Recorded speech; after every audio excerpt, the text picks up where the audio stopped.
Voilà, merci pour ce temps de louange, Alexandra et Béranger. Merci aussi pour l'invitation hein, de l'Église pour être avec vous. On a eu l'occasion, il y a environ un an en arrière, d'être au milieu de vous quand le petit Raphaël est né. Et on a fait la présentation de Raphaël. Je ne sais pas si vous étiez présent ou pas à ce moment-là. On a eu l'occasion de venir au milieu de vous. Hein.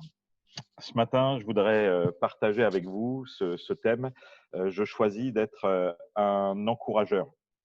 Il y a la possibilité, alors encourageur, c'est pas un terme qui existe, hein, c'est ce qu'on appelle un néologisme, mais j'ai pris conscience de cette vraie nécessité à travers d'une expérience un peu particulière. Hein. Tu peux avancer, Béranger, sur la course des héros.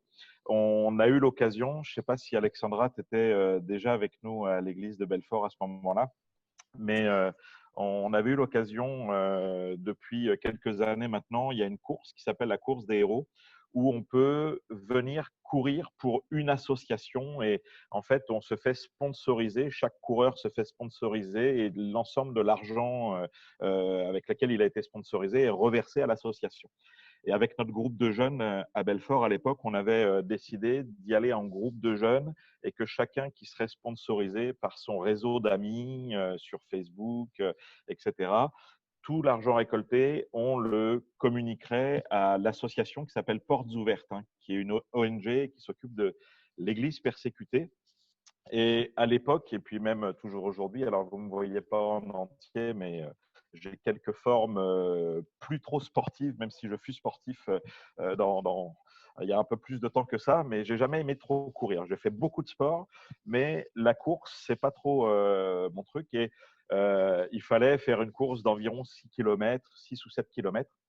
Et je me rappelle, pendant cette course, alors que je courais pour l'association, ça faisait un moment que je luttais dans ma tête parce que j'en avais marre de courir, c'était fatigant, c'était difficile et je voulais m'arrêter. Mais en même temps, il y a quelque chose en moi qui me disait, mais non, tu cours pour l'Église persécutée, pour les frères et les sœurs qui, eux, souffrent et qui doivent tenir jusqu'au bout la course pour remporter le prix de la vocation céleste en Jésus-Christ. Donc, j'étais en train de lutter avec ça et à ce moment-là, il va y avoir une côte comme ça dans laquelle on va commencer à courir. Et là, j'avais du mal à lutter contre la pensée de m'arrêter. Et dans la foule, à ce moment précis, j'ai vu quelqu'un de notre groupe de jeunes qui, lui, ne pouvait pas courir, mais qui nous avait accompagnés. Et là, je lui ai demandé quelque chose en espérant recevoir un encouragement qui m'aide à aller plus loin. Et je lui ai dit, est-ce que c'est encore loin?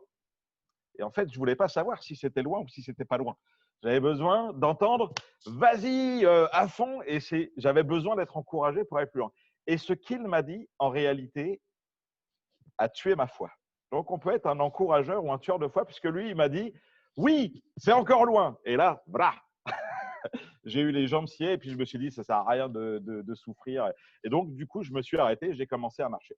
Donc, j'attendais un encouragement et j'ai eu un tueur de foi qui m'a pas permis de puiser en moi les ressources pour aller plus loin. Et alors que je marchais et puis que j'étais un peu découragé, j'ai senti une main qui s'est posée sur mon épaule, quelqu'un qui m'a pris de mon bras et qui a commencé à me rentraîner dans sa propre foulée. Et là, j'ai regardé, j'ai vu que c'était quelqu'un qui avait le même t-shirt que moi, qui courait aussi pour la même association que moi, mais quelqu'un qu'on ne connaissait pas, qui ne faisait pas partie de notre groupe de jeunes, mais qui venait d'ailleurs. Donc, c'était un frère dans la foi et qui m'a pris et m'a remis en marche, qui m'a permis à nouveau de repartir pour courir. Et là, j'ai repris la foulée, j'ai repris courage. Alors lui, comme il avait une meilleure foulée que moi, une fois que j'étais bien reparti, qu'il m'avait accompagné, il a repris sa foulée à lui et puis il m'a distancé. Mais ce n'était pas grave, moi j'étais reparti dans la course. Et pour moi, il y a vraiment cette réalité. Qui suis-je dans ma vie? Est-ce que je suis un encourageur ou est-ce que je suis un tueur de foi? Je peux être un stimulateur de foi, quelqu'un qui va aider les autres à grandir, ou alors, dans mon attitude, dans mes paroles, dans ma façon d'être, je peux couper la foi des uns et des autres ou être quelqu'un qui va toujours dénigrer et pas être stimulant. Et je voudrais vous proposer ce matin de devenir des encourageurs. Est-ce que vous êtes avec moi? Vous avez envie d'être des encourageurs dans la foi? Vous pouvez faire un petit, vous pouvez mettre une petite réaction là, comme ça, là, hein, si vous avez envie d'être des encourageurs, parce que comme ça va encourager vos frères et vos sœurs qui s'occupent de l'Église dans laquelle vous êtes, hein, de dire ok, on peut compter sur toi, on va être encouragé et pas découragé. Dans la Bible, tu peux venir en arrière, reste en arrière s'il te plaît, parce que là, il faut voilà. Dans la Bible, il y a souvent des réalités spirituelles qui sont incarnées par des personnes. Je ne sais pas, par exemple, si vous pensez à quelqu'un qui reflète la pureté dans la Bible. À qui vous pensez? Alors peut-être s'il y en a quelques-uns qui veulent ouvrir leur micro, juste peut-être pour intervenir, pour dire, moi je pense à celui-ci ou celle-là. Jésus.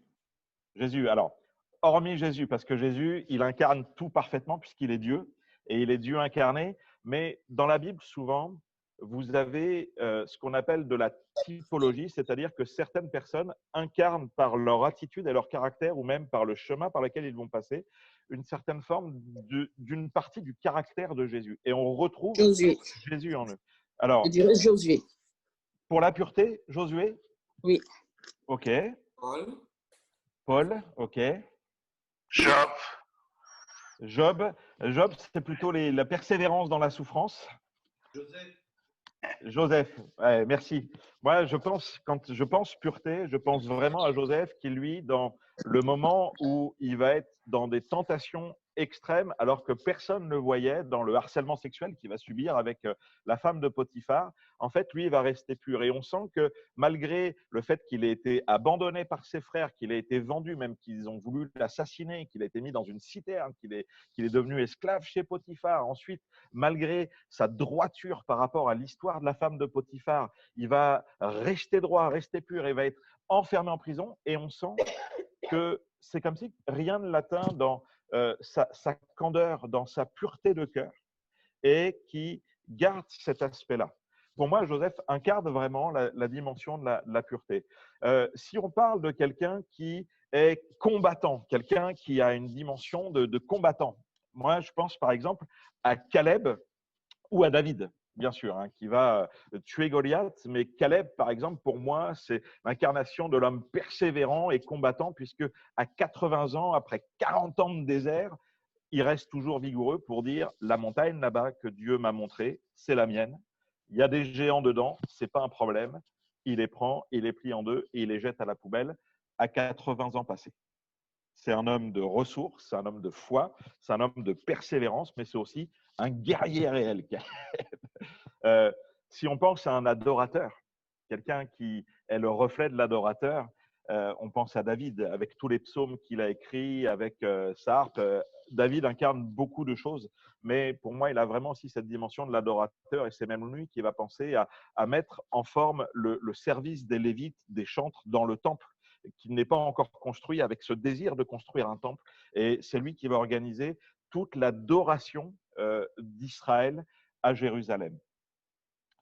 Si on parle de l'encourageur, à qui vous pensez? Un encourageur dans la Bible. À Paul. À Paul.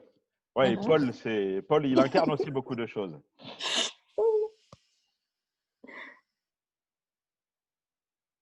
Qui d'autre? Cyrisque? Personne d'autre? Moi aussi, je pensais à Paul. Ok. Moi, je vous invite à aller dans un texte qui se trouve dans les Actes des Apôtres au chapitre 4, au verset 36 à 37, où il nous est dit, alors j'ai mis ici plusieurs versions, donc la version Louis II qui nous dit, Acte 4, 36 et 37, Joseph, surnommé par les apôtres Barnabas, ce qui signifie fils d'exhortation, lévite originaire de Chypre, vendit un champ qu'il possédait et apporta l'argent et le déposa aux pieds des apôtres. D'autres traductions traduisent justement le fils d'exhortation par Joseph, surnommé par les apôtres Barnabas, ce qui veut dire l'homme qui encourage. Et Darby nous dit ce qui, étant interprété, veut dire fils de consolation. Le surnom qu'à Joseph. Et pour vous, est-ce que vous saviez que Barnabas, il s'appelait Joseph en vrai? Est-ce que quelqu'un le savait, se rappelait que Barnabas s'appelait Joseph? C'est bien, la sœur Eliane, elle se rappelle, c'est bien, elle lit bien la Bible, elle connaît l'Écriture. Mais en réalité, pour moi, je sais que quand des fois je retrouve des choses, je ne me rappelais pas nécessairement que Barnabas s'appelait Joseph. Je savais qu'il avait un autre nom, mais j'avais complètement oublié son nom parce qu'on connaît Barnabas seulement par son surnom. C'est-à-dire que son caractère, le caractère de sa personne, et son surnom veut dire celui qui encourage, l'homme qui console, l'homme qui exhorte, l'homme qui stimule la foi des autres et qui est un homme de bien. En réalité, son surnom va supplanter son prénom à tel point qu'on va plus se rappeler comment il se surnomme. Peut-être la première des choses avant d'aller plus loin, pour regarder un peu les caractéristiques de Barnabas et qui nous permettront aussi à chacun d'entre nous, si je veux être un encourageur, de prendre des leçons de la vie de Barnabas pour que mon caractère aussi se transforme à son image, pour que je devienne un encourageur. J'aimerais peut-être aussi vous poser la question de savoir c'est quoi votre surnom. Alors certains disent oh, moi j'ai pas de surnom, mais en réalité, quelle est la caractéristique de votre personnalité qui marque les autres et de la manière dont on se rappellera de vous? Est-ce que c'est celui ou celle qui est toujours en retard? Celui ou celle sur qui on ne peut pas compter parce que tu nous as fait des faux plans à chaque fois? Est-ce que c'est vous qu'on appelle si je dois prendre l'avion? Est-ce que c'est toi que je vais appeler? Parce que je sais que tu seras longtemps en avance, tu auras prévu tout pour que je sois bien à l'heure pour aller prendre mon avion. Ou est-ce que je ne vais surtout pas t'appeler toi parce que je sais que si je t'appelle toi, je vais rester au sol quand mon avion, ça fera 2 heures qu'il sera parti dans le ciel. Vous comprenez où je veux en venir? Est-ce que, vous savez, je ne sais pas si vous aviez regardé ça, mais quand j'étais petit, je lisais la bande dessinée Les Schtroumpfs. Et chaque Schtroumpf avait sa personnalité. Hein. Il y avait Schtroumpf cuistot, Schtroumpf coquet, il y avait le Schtroumpf à lunettes qui veut faire la leçon à tout le monde. Et quelque part, les Schtroumpfs, chacun a une caractéristique liée à sa personnalité. Quel Schtroumpf tu es, toi? Eh bien, Barnabas, lui, c'est le Schtroumpf encourageur. C'est celui qui encourage. Est-ce que toi, tu es le Schtroumpf grognon, le Schtroumpf en retard, le Schtroumpf pas fiable? Ou est-ce que tu es celui qui est fidèle, celui qui est loyal, celui qui est pur, celui qui est l'homme ou la femme de parole? Il y a dans le texte de l'Apocalypse, à un moment donné, où il est dit que chacun recevra un nom inscrit sur une pierre et il n'y a que celui qui va recevoir la pierre et celui et Dieu lui-même qui sauront le nom qu'il y a dessus. C'est-à-dire que Dieu me donne un nom particulier en fonction de qui je suis. J'aimerais trouver sur cette pierre fidèle, loyal, persévérant, homme de bien. J'aimerais trouver une belle caractéristique comme ça sur cette pierre quand le Seigneur me donnera mon caillou, avec mon nom qui est le reflet de ma personne devant lui. C'est quoi ton prénom? C'est de quelle manière tu marques les choses et tu marques les gens. Ce qui est beau avec Dieu, c'est qu'on a toujours la possibilité de changer. On a toujours la possibilité, par la puissance du Saint-Esprit, aujourd'hui on est dans le dimanche de Pentecôte, on a toujours la possibilité par l'Esprit de Dieu d'être transformé dans nos limites et d'être quelque part déconfiné lié à nos limites personnelles. Alors peut-être si tu es celui qui est toujours en retard ou celui qui n'est pas fiable, mets-toi à genoux et demande au Saint-Esprit de te changer et que maintenant tu aies une caractéristique qui soit bonne. À l'image de Barnabas, dont on a oublié qu'il s'appelait Joseph, mais la marque de Joseph, c'est qu'il était celui qui encourage. Ça va jusque-là? On va plus loin? Les caractéristiques, et je voudrais porter 4 caractéristiques sur Barnabas. La première des choses, c'est être rempli de l'Esprit. Le jour de Pentecôte, il faut qu'on parle du Saint-Esprit, il faut qu'on parle de la vie de l'Esprit. Et Barnabas, c'est un homme de l'Esprit. En quoi je dis ça? Mais Barnabas, rien que dans son prénom, il y a cette dimension de la réalité d'une vie de l'Esprit réelle, authentique et puissante. Barnabas, on l'a vu, c'est traduit dans notre texte biblique et donc Luc, dans les Actes des Apôtres, va traduire Joseph, surnommé par les apôtres Barnabas, ce qui signifie fils de consolation. Pour petit rappel, le Nouveau Testament est écrit en grec, l'Ancien Testament est écrit en hébreu et en araméen. La langue usuelle en Israël au 1er siècle, c'est l'araméen qui est un peu une évolution de la langue hébraïque. Mais le Nouveau Testament est écrit en grec. Par contre, tous les premiers disciples de Jésus sont tous des juifs. Barnabas, Joseph, c'est un juif. Et quelque part, quand Luc écrit, entre autres, son projet littéraire, Évangile de Luc et les Actes des Apôtres, c'est un certain Théophile qui l'écrit pour l'encourager, pour savoir qu'il a bien, tout ce qu'il a cru, il a bien fait de croire parce que c'est très, très réel. Et en fait, les deux livres de Luc, l'Évangile et les Actes, sont en fait comme deux tomes d'une série de livres où il y a le focus sur la vie, la mort et la résurrection de Jésus, et puis ensuite la venue du Saint-Esprit et l'histoire des apôtres avec la puissance du Saint-Esprit. Donc, il s'adresse à un grec, quelqu'un qui a l'habitude de lire du grec. Donc, il va lui traduire quelques éléments qui correspondent à la culture hébraïque et araméenne. Et en fait, Barnabas, c'était un surnom araméen qui prend donc ses origines dans la langue hébraïque et araméenne. Barnabas, Barnabi, Bar en araméen, c'est le fils de, être fils de. Et le Nabi, si vous avez, par exemple, aujourd'hui, on peut utiliser des super outils pour lire la Bible, alors toujours en français parce qu'on n'est pas forcément des gens qui sont experts dans dans les langues bibliques, mais vous avez des moteurs de recherche ou des possibilités d'avoir les numéros Strong. Les numéros Strong vous permettent de savoir quel est le mot original du texte que vous lisez, soit en hébreu, soit en grec. Et le Nabi, si vous faites une recherche sur le numéro qui correspond à Nabi dans l'Ancien Testament, vous verrez qu'à chaque fois, il est question du prophète. Abraham est considéré comme un Nabi. Élie est le prophète et le Nabi. Élisée est le Nabi. C'est-à-dire, c'est vraiment l'homme de Dieu qui reçoit la révélation de Dieu. En fait, le surnom de Joseph, c'est fils de prophète. Et en grec, la traduction fils d'exhortation, c'est vis paraklésis. C'est le fils du paraclète, de celui qui est animé par le paraclète. Alors on peut avancer parce que peut-être vous savez que paraclète, c'est le mot que Jésus va utiliser quand il va promettre à ses disciples la venue du consolateur, la venue du Saint-Esprit.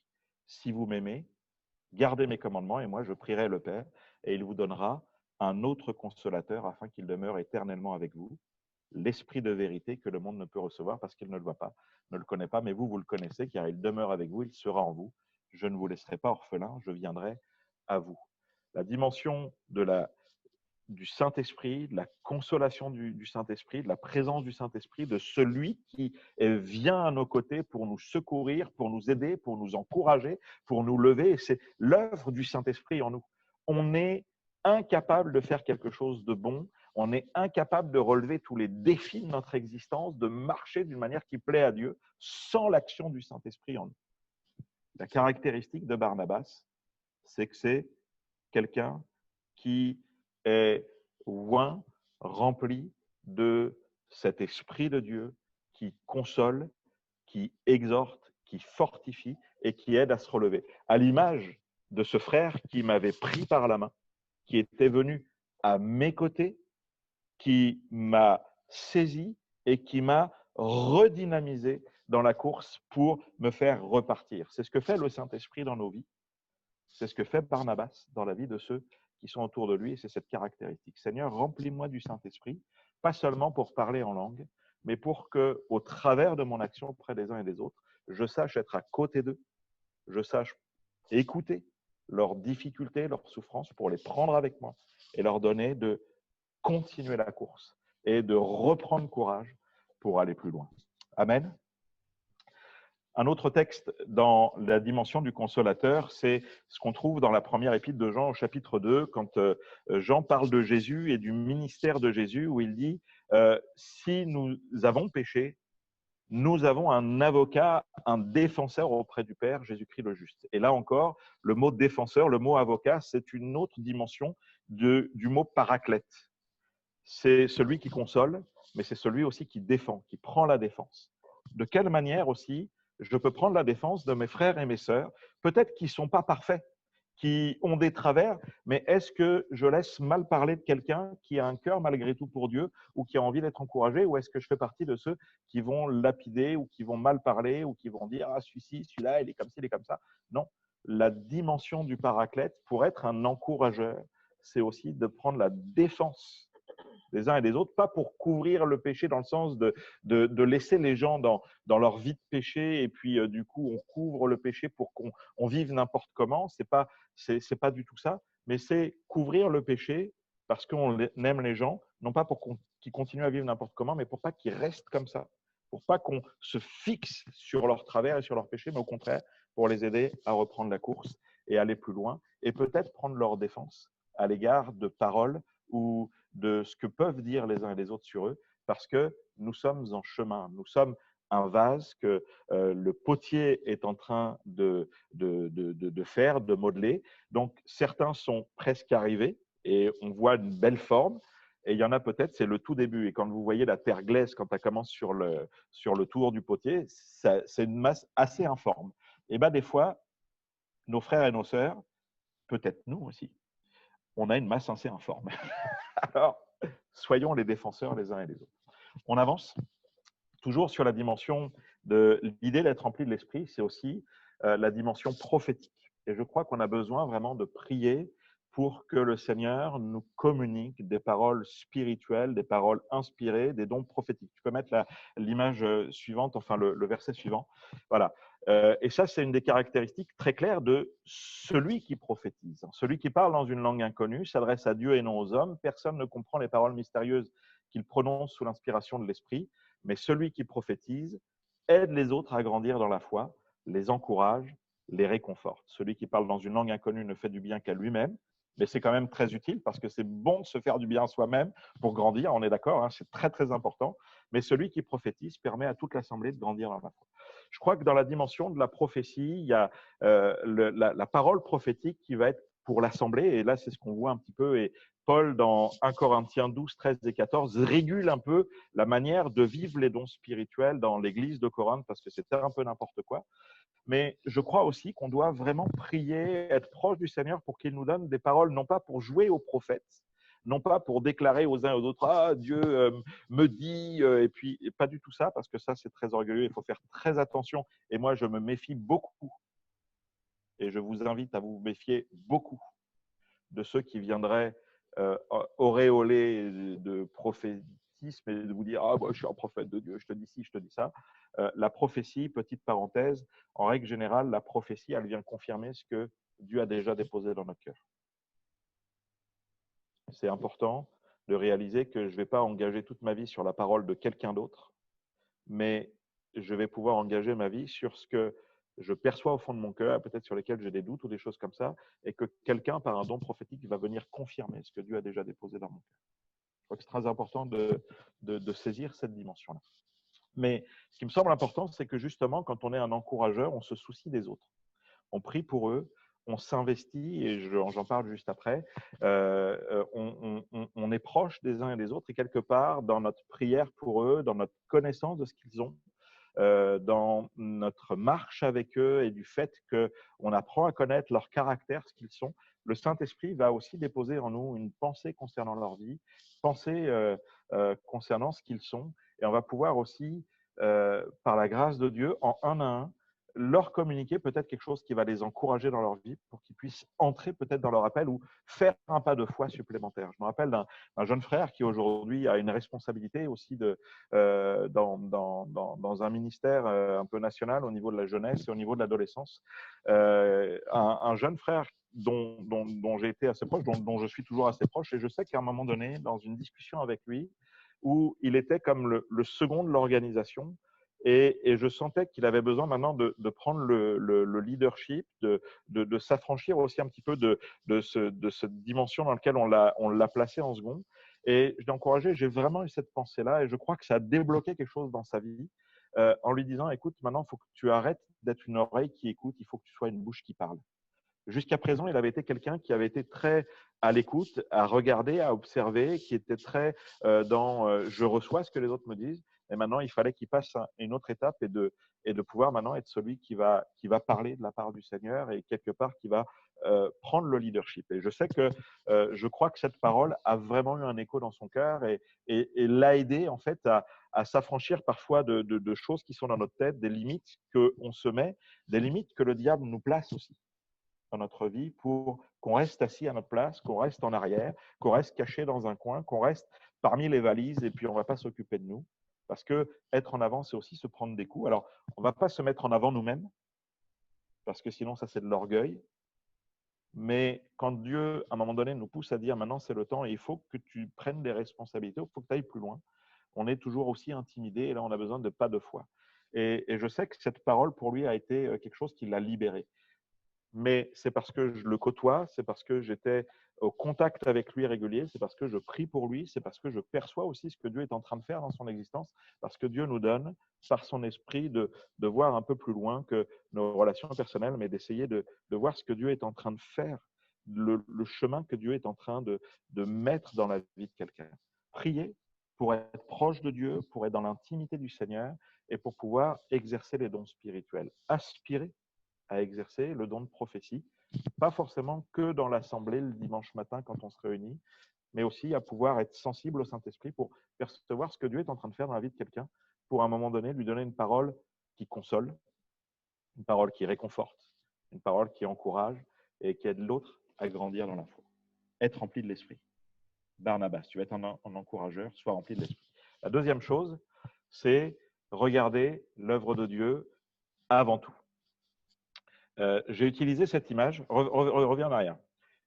J'ai utilisé cette image, je ne sais pas si vous êtes choqués, vous savez, des fois sur Facebook, etc., vous avez les 10 images qui prouvent que vous avez des tocs.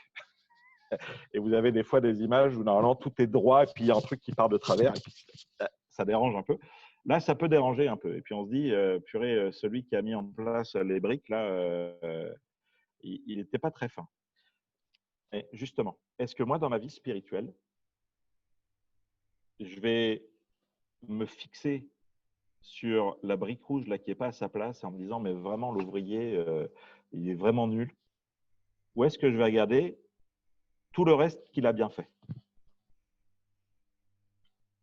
Regardez l'œuvre de Dieu avant tout. Barnabas, c'est quelqu'un qui regarde l'œuvre de Dieu avant tout et pas ce qui est encore de travers et ce qui est encore mal placé. Lui, il sait regarder ce qui est bien amené, ce qui est bien en train de se construire. On peut passer sur ce texte et justement, Barnabas a cette caractéristique-là. Vous savez que dans les Actes au chapitre 11, il est parlé de ce moment où, après la mise à mort d'Étienne, l'Église a été dispersée et puis la ville d'Antioche va être impactée par l'Évangile. Et au début, les disciples de Jésus qui sortent de Jérusalem sont tous des Juifs et ils parlent que aux Juifs du Messie. Mais il y en a certains qui ont un petit zèle, ils pensent qu'il y a un truc à faire et ils commencent à parler aux non-juifs aussi. Et là, miracle, ils s'aperçoivent que le Saint-Esprit est avec eux et bouleverse le cœur de ceux qui sont non-juifs, non circoncis, de la même manière que Corneille et sa famille. Des foules se convertissent et une église va naître, mais c'est une église où il n'y a pas que des juifs. En fait, c'est une église qui est majoritairement composée de ceux qui n'ont aucune référence au judaïsme, n'ont aucune référence aux lois de Dieu dans l'Ancien Testament et qui sont des anciens païens. Et il nous est dit que le bruit va venir aux oreilles des membres de l'église de Jérusalem. Et là, ils se disent, il faut quand même qu'on vérifie qu'ils sont bien dans la foi et que ça ne devient pas une église païenne qui mélange les choses de Dieu et que c'est n'importe quoi et que c'est une église hérétique. On veut s'assurer qu'il y a bien une œuvre de Dieu. Qui est-ce qu'ils choisissent pour vérifier que ça se passe bien là-bas? Ils ne choisissent pas les anciens pharisiens qui se sont convertis à Jésus. Parce qu'ils savent que s'ils envoient les anciens pharisiens qui sont un petit peu comme ça, eux, ils vont regarder plutôt la brique rouge, qui est mal placée, plutôt que l'œuvre de Dieu. Et du coup, ils risquent de tuer la foi naissante de ce qui se passe à Antioche. Parce que, je vous le dis en passant, mais je pense que très clairement, quand on arrivait à Antioche et qu'on avait un arrière-plan juif même si on avait connu Jésus, même si on était rempli du Saint-Esprit, on restait des Juifs. Regardez Pierre. Pierre, il a fallu qu'il ait une vision pendant un temps de jeûne et prière et d'entendre 3 fois la voix du Seigneur pour lui dire ce que je déclare pur, toi, le considère pas comme impur, avec cette fameuse vision de la nappe avec les serpents et tout ça. Parce que sa mentalité juive l'amenait à dire « je ne vais pas mettre le pied chez un païen, chez un non-juif ». Donc, malgré la vie de l'esprit, la communication de la grâce, de l'évangile, de la grâce avec Jésus, il y a encore des barrières ou une culture spirituelle qui nous a enfermés. Barnabas, on envoie Barnabas parce que lui, c'est celui qui encourage et qu'au lieu de regarder les choses qui piquent les yeux, qui font mal aux yeux, alors ça a dû lui piquer des yeux sur les trucs, mais il ne s'arrête pas à ça. Il apprend au travers de ce qui est un petit peu bizarre, toutes les briques rouges qui sont mal placées. Lui, il voit les briques rouges qui sont bien mises en place et que Dieu est en train de faire. Lorsqu'il fut arrivé et qu'il eut vu la grâce de Dieu, il s'en réjouit et il les exhorta tous à rester d'un cœur ferme attaché au Seigneur, car c'était un homme de bien, plein d'Esprit Saint et de foi, et une foule assez nombreuse se joignit au Seigneur. Waouh! C'est bon d'avoir des Barnabas dans l'Église. Est-ce que tu as un Barnabas dans ce domaine-là? Est-ce que quand quelqu'un arrive de l'extérieur, quelqu'un qui commence à s'approcher de Dieu, est-ce que tu vas lui dire tu ne dois plus faire ci, tu ne dois plus faire ça, tu ne dois plus être comme ci, tu ne dois plus être comme ça? Ou est-ce que tu apprends avec le Saint-Esprit à regarder ce que Dieu est en train de faire dans le cœur de cette personne et l'encourager à grandir avec Dieu, à marcher avec Dieu, en priant pour que le Saint-Esprit lui révèle à elle-même les choses qui sont de travers quand elle va commencer à lire la Bible? On a besoin que tu sois un Barnabas dans l'Église pour pas tuer la foi de ceux qui vont commencer à marcher et leur imposer des règles, leur imposer une religion, mais les accompagner avec amour, voir ce que Dieu est en train de faire dans une vie pour nourrir la foi naissante et que le Saint-Esprit les convainc eux-mêmes. Quand je me suis converti, je suis d'un arrière-plan pas du tout chrétien, j'avais les cheveux longs, j'écoutais du reggae, je fumais des pétards, etc. Personne m'a dit, maintenant, il faut que tu coupes les cheveux, il faut que tu n'aies plus des kéfiers qui représentent le fait d'être pour la Palestine, contre Israël, etc. Et si on m'avait dit ça, je me serais sauvé de l'Église et peut-être je serais toujours mort spirituellement. J'ai plutôt eu des gens qui m'ont entouré, qui m'ont donné faim et soif de voir une vie remplie de l'esprit, de bienveillance, etc. Alors après, j'étais attentif à ce que j'entendais dans la prédication, de ce que j'entendais dans la parole de Dieu, mais l'accompagnement et la prière des uns et des autres m'ont fait prendre conscience à un moment donné qu'il y avait des choix qu'il fallait que je fasse et des choses qu'il fallait que je ne fasse plus. Seigneur, permets-moi de continuer à être un Barnabas et je vous encourage à regarder ces choses-là. On avance. Je ne sais plus tout à fait à quelle heure j'ai commencé, à quelle heure il faut que je finisse, donc je vais arriver assez rapidement. Barnabas, c'est quelqu'un qui sait prendre des risques. Toute relation, quelle qu'elle soit, ça prend des risques. Parce que à partir du moment où j'investis ma vie dans une relation avec quelqu'un, j'ai besoin de me rappeler que la personne en face, tôt ou tard, quand bien même ce serait l'apôtre de la gloire, de la puissance divine, céleste, intersidérale, me décevra. Parce que nous ne restons que des hommes. Le seul qui soit non décevant, parce qu'il est parfait, c'est Jésus. Tous les autres sont décevants. Tôt ou tard, l'autre me décevra, l'autre ne sera pas présent pour moi au moment où j'en aurai peut-être besoin. Donc, entamer une relation, c'est prendre des risques. Barnabas, c'est quelqu'un qui a pris des risques dans les relations. Et c'était dangereux pour lui. On peut lire le texte ensuite. Lorsque Paul se rendit à Jérusalem, Saul de Tarse, il vient de se convertir, acte 9. Il se rend à Jérusalem et il essaye de se joindre aux disciples. Mais tous le craignaient, ne croyant pas qu'il soit un disciple. Tous se disaient, en fait, c'est une fausse conversion, c'est un piège, et du coup, si je me dévoile en tant que disciple de Jésus, je vais finir en prison, je vais finir lapidé, je vais finir mis à mort et je n'ai pas envie. C'était super dangereux de venir au contact de Paul, parce que s'il n'était pas converti, vous finissiez mort, martyr. Barnabas, l'ayant pris avec lui, le conduisit vers les apôtres et leur raconta comment sur le chemin Saul avait vu le Seigneur, qui lui avait parlé, et comment à Damas il avait prêché franchement au nom de Jésus. Il allait et venait avec eux dans Jérusalem et s'exprimait en toute assurance au nom du Seigneur. Barnabas, il prend des risques pour voir ce qui se passe dans la vie de quelqu'un et il est prêt à aller plus loin, même au prix de sa vie. Parfois, il y a des relations où entrer dans une relation avec quelqu'un, c'est aussi prendre un risque sur sa réputation. C'est aussi prendre un risque sur ce que je suis. Alors, il faut faire très attention parce que la Bible nous dit aussi que les mauvaises compagnies corrompent les bonnes mœurs. Donc, on ne fait pas tout et n'importe quoi. Je ne vais pas me retrouver en boîte de nuit à boire de la vodka parce que j'essaie de bâtir une relation avec quelqu'un amical pour qu'il vienne à Jésus. On a compris qu'il y a des endroits et des lieux où je ne vais pas et ce n'est pas sain. Mais dans certaines relations, avec certaines personnes, c'est important de prendre des risques, même des gens qui commencent à se convertir. Parce que des fois, il y a des gens qui commencent à se convertir, mais qui ne se convertiront pas. Et peut-être on va passer des heures.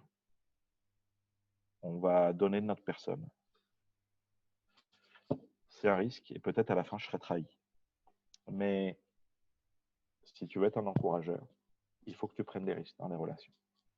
Parce que c'est en prenant des risques pour les gens que tu vas pouvoir déposer quelque chose de bon, de bienfaisant, de bénissant pour eux, et de leur permettre d'entrer aussi, ou en tout cas d'être quelqu'un qui va favoriser leur possibilité d'entrer dans leur appel, dans leur vie avec Dieu.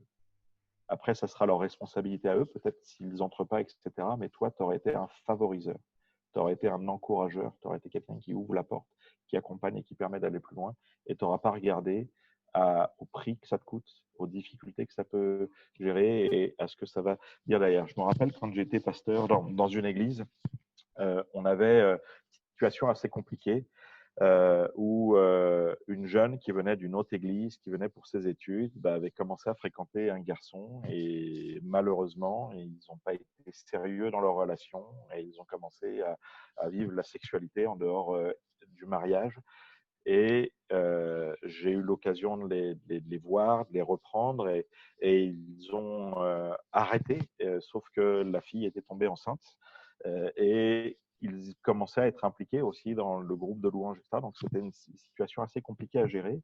Et je rappelle surtout qu'à un moment donné, il fallait aller voir et parler avec les parents de la jeune fille qui avaient envoyé leur fille qui était assez jeune, qui faisait ses études dans notre ville. Et il fallait aller voir avec le garçon qui, pour eux, c'était un diabolique. Lui, il était diabolique, c'était un fils du diable.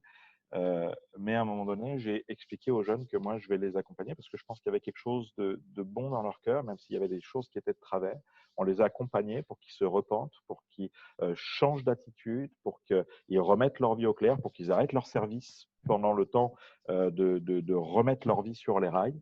Et en réalité, on a ensuite célébré leur mariage. La jeune fille a accouché d'une fille qui s'appelle Joy. Et aujourd'hui, plusieurs années après, c'est des gens qui servent Dieu dans l'église, qui sont bénis, ils sont une super famille, il y a vraiment des choses fantastiques, ils ont relevé de nombreux défis, c'est des gens encourageants. Mais j'ai pris des risques. J'ai pris des risques parce que je savais très bien que si je les accompagnais eux, la publicité qu'on allait me faire dans l'autre église, avec les parents et avec l'autre pasteur, moi je devenais un diabolique. Mais ça valait le coup d'investir ma réputation, ce qu'on dirait de moi en tant que pasteur, pour sauver ces jeunes et leur permettre d'entrer dans la restauration, dans la grâce de Dieu. Et quand je vois le fruit qu'ils sont aujourd'hui, je suis heureux. Parce que si ma vie a servi que pour eux deux et pour leur fille, j'ai gagné ma vie.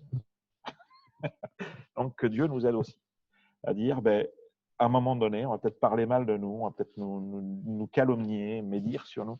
Mais Seigneur, ce que j'ai en vue, c'est d'investir dans la vie des autres. Vous avez encore quelques minutes, parce que j'ai pris un peu de temps.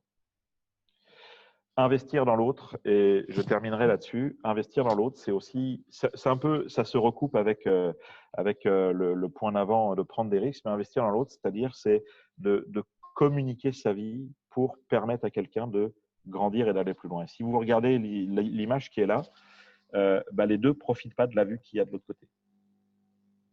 Il y a celle qui fait la courte échelle, qui donne à l'autre l'occasion de regarder, mais elle en est privée. Et parfois, investir dans l'autre, c'est aussi ça.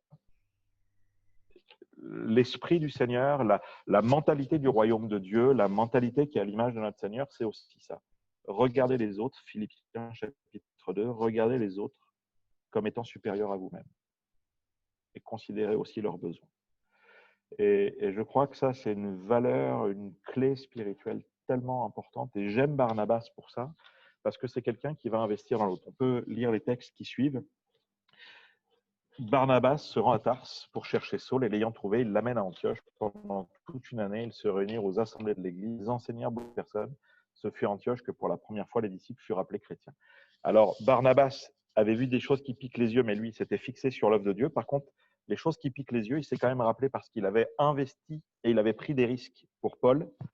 Dans le contact avec Paul, il connaissait maintenant l'histoire de Paul. Il savait que Dieu s'était révélé sur son chemin et l'appelait à être apôtre pour les nations païennes. Quel meilleur endroit pour commencer son ministère en faveur des non-juifs que dans une église où il y avait déjà une œuvre de Dieu qui était composée d'abord de non-juifs. C'était la première étape pour aller ensuite vers les non-juifs qui n'étaient pas encore croyants en Jésus. Et Barnabas va investir dans Paul pour le prendre avec lui, pour lui permettre de commencer à apprendre et à exercer l'appel que Dieu lui avait envoyé, d'abord dans un contexte déjà privilégié, puisque les gens étaient déjà chrétiens, mais l'amener à enseigner, etc. Et ensuite, c'est à Antioche, il nous les a dit dans les Actes 13, que Dieu va ouvrir la porte pour partir maintenant dans leur vrai appel. Mettez-moi à part Paul et Barnabas pour l'œuvre à laquelle je les ai appelés. Et là, ils vont entrer dans la plénitude de leur appel. Mais en même temps, Barnabas, il va investir du temps pour Paul, mais à un moment donné, malgré tout, il va y avoir une dissension. Acte 16 ou acte 15, je n'ai pas noté la référence, acte 15, pardon, où il nous est dit que il voulait repartir avec Paul pour se dire, les églises qu'on a implantées, on va retourner voir ce qui se passe, s'ils restent dans la foi, si tout va bien, parce qu'à l'époque, ils n'avaient pas Zoom. Ils ne pouvaient pas faire des réunions par Zoom avec ces églises-là, donc il fallait se déplacer pour savoir ce qui se passe.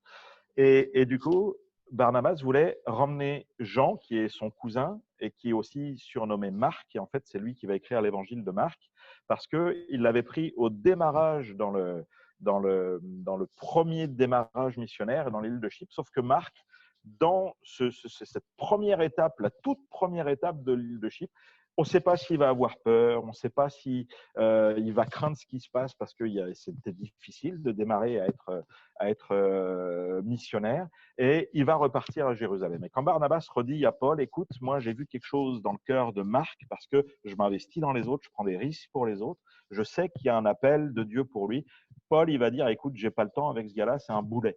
Il nous a lâchés la première fois. Moi, j'ai pas besoin de gars qu'il faut que je borde la nuit, à qui il faut que je fasse un câlin avant de dormir. Nous, on est en danger, on fait des naufrages, on se fait lapider, on est jeté en prison.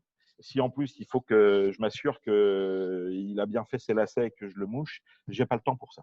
Donc, laisse tomber, non. Et là, la Bible nous dit qu'ils se séparèrent l'un de l'autre avec un dissentiment assez vif. Et la Bible nous dit que Barnabas va prendre Marc avec lui, et Barnabas, à ce moment-là, disparaît de toute la révélation biblique. Vous ne voyez plus le nom de Barnabas mentionné à aucun moment donné, à partir de ce moment-là, dans le reste de la Bible. Qui a eu tort, qui a eu raison? Certains disent que c'est Paul qui a eu raison, parce que la preuve, Barnabas, on ne le voit plus. Moi, je crois que les deux ont eu raison. Paul, il n'avait pas le temps, effectivement, de s'embarrasser de quelqu'un qui n'était pas encore formé. Parce que son ministère, c'était un ministère difficile. Et il fallait des gars qui étaient solides. Et Marc ne l'était pas. Donc, Paul n'avait pas le temps de s'embarrasser avec Marc. Mais ce que j'aime chez Barnabas, c'est que lui, il n'avait plus rien à prouver à personne. Barnabas, c'est un apôtre.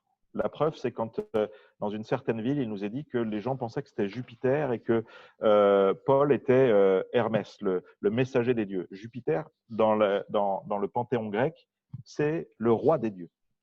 Donc, ça voulait dire que dans le duo Paul et Barnabas, Barnabas semblait être le papa spirituel, celui qui peut-être avait une autre envergure, et que Paul était celui qui communiquait le message.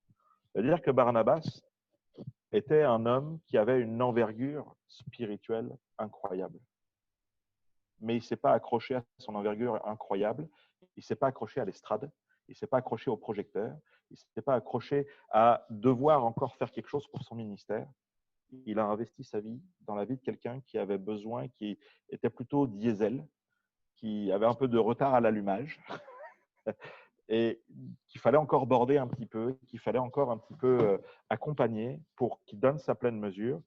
Et Barnabas est prêt à disparaître de la scène publique pour investir sa vie dans quelqu'un qui aurait un rayonnement plus grand que le sien. Parce qu'aujourd'hui, on a l'évangile de Marc. Et l'évangile de Marc nous a tous bénis et a permis et a contribué à ce que des millions de personnes se convertissent à Jésus-Christ. Merci Barnabas d'avoir accepté de disparaître pour investir ta vie dans quelqu'un d'autre. Et être un homme de l'esprit, être un encourageur, c'est aussi ça. C'est à un moment donné savoir disparaître pour mettre en avant les autres, pour investir dans les autres, pour qu'eux grandissent et soient peut-être plus grands et plus rayonnants que nous. C'est jamais facile parce que nous, on a envie de se prouver et aujourd'hui, on a envie, avec le développement de soi, on a envie de réussir plein de choses, on a envie d'être… Mais si on réussit à permettre à des gens d'entrer dans leur œuvre, dans leur ministère et que ces gens aient un impact incroyable dans notre génération, ben, j'ai tout gagné. Je redisais récemment avec tes frères avec qui j'ai eu un peu un temps de discussion, c'est quoi le fruit du pommier? Le vrai fruit du pommier?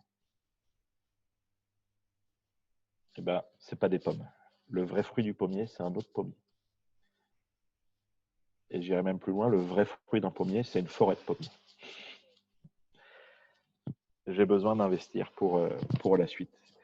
Et Barnabas disparaît de la révélation biblique, mais il nous est dit, si on peut voir les derniers textes,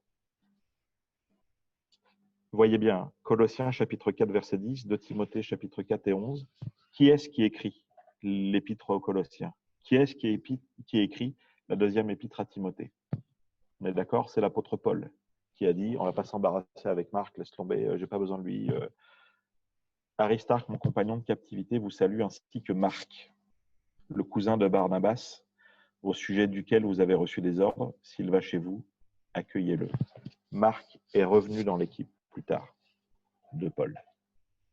De Timothée 4 et dans la deuxième épître de Paul à Timothée, c'est son testament spirituel. Donc c'est une des lettres, si ce n'est la dernière lettre, des plus tardives de la vie de Paul.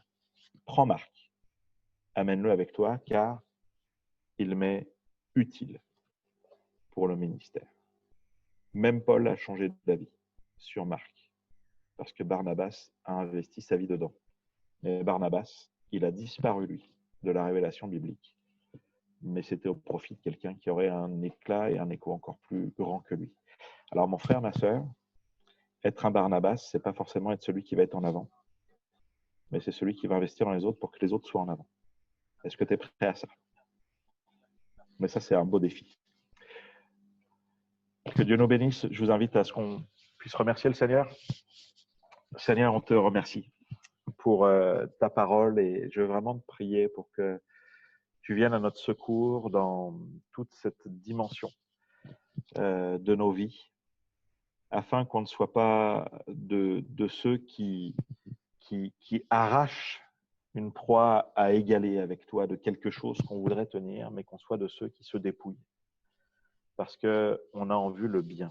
Et on veut être des encourageurs, pas des tueurs de foi. Seigneur, je te prie que dans tout ce qu'on a pu communiquer, que tu permettes à mon frère, à ma sœur, vraiment de saisir quelque chose pour lui-même, afin que déjà notre surnom ne soit pas un surnom qui nous rappelle plutôt nos travers et des choses qui ne sont pas très louables, mais qu'au contraire, notre surnom soit la caractéristique d'une valeur, d'une vertu spirituelle.